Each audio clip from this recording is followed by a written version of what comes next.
एक बार मन में भी यही प्रश्न आया था कि आखिर सबसे बड़ा दान क्या है। धन का दान, अन्न का दान, विद्या का दान, समय का दान, इन सब के बारे में बचपन से सुनते आए हैं। लेकिन क्या सच में इनमें से कोई ऐसा है जो आत्मा को हल्का कर दे, मन को शांत कर दे और जन्म जन्म तक साथ चल सके? कहते हैं कि जब हनुमान जी ने प्रभु श्री राम से यही प्रश्न किया, तब उनका उत्तर केवल एक धार्मिक शिक्षा नहीं था, बल्कि जीवन का ऐसा सूत्र था जो साधक को भीतर से बदल देता है।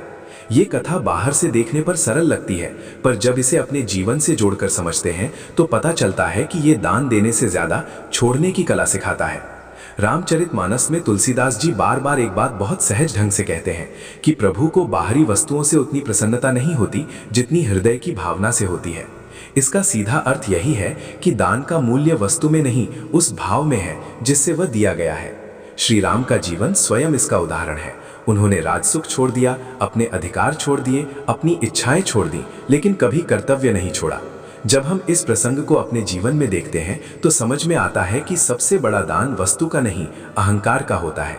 जिस दिन मन अपने मैं को थोड़ा सा भी छोड़ देता है, उसी दिन भीतर शांति का उदय होने लगता है। यही वो दान है जो देने वाला भी समृद्ध होता है और पाने वाला भी। श्रीमद् भगवद गीता में भगवान कहते हैं कि 3 प्रकार के दान होते हैं, सात्विक, राजस और तामस। लेकिन जब हम इस बात को आज के जीवन में देखते हैं तो समझ में आता है कि सात्विक दान वही है जो अपेक्षा से मुक्त हो। हम अक्सर दान भी करते हैं तो कहीं ना कहीं मन में एक सूक्ष्म चाह रहती है कि लोग हमें अच्छा समझें, हमारा नाम हो, हमें पुण्य मिले। यही चाह दान की पवित्रता को कम कर देती है। राम का उत्तर हनुमान को यही संकेत देता है कि सबसे श्रेष्ठ दान वो है जिसमें देने वाला स्वयं को भूल जाए। ये केवल किसी वस्तु को देने का नाम नहीं, ये अपने भीतर के स्वार्थ को छोड़ने का नाम है। कबीर दास जी की साखी याद आती है, जब मैं था तब हरि नहीं, अब हरि है मैं नाही।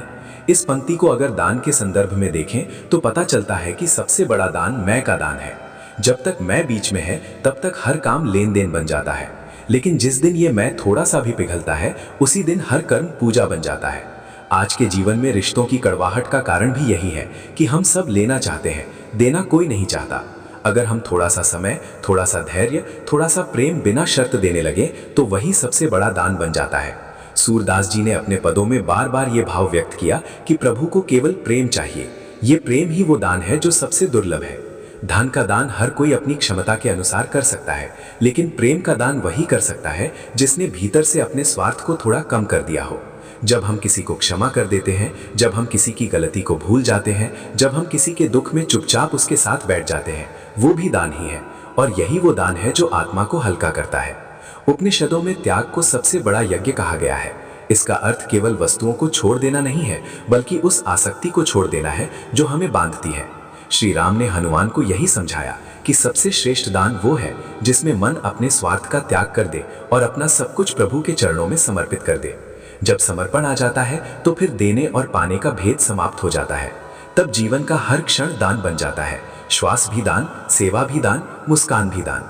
आज के समय में जब हम सब अपने अपने संघर्षों में उलझे हुए हैं, तब ये बात और भी महत्वपूर्ण हो जाती है।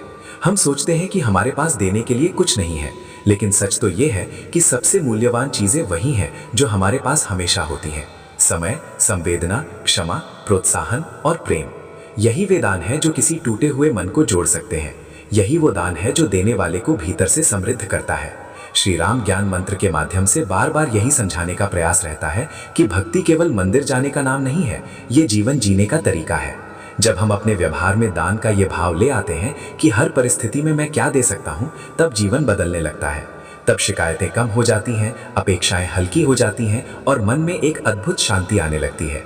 यही शांति सबसे बड़ा पुरस्कार है। जीवन के अंत में जब साधक पीछे मुड़कर देखता है तो उसे ये नहीं याद रहता कि उसने कितना कमाया, कितना संग्रह किया, बल्कि ये याद रहता है कि उसने कितना प्रेम दिया, कितनों के जीवन में आशा जगाई, कितनों को क्षमा किया। यही वे क्षण होते हैं जो आत्मा को संतोष देते हैं। यही वो दान है जो जन्म जन्म तक साथ चलता है।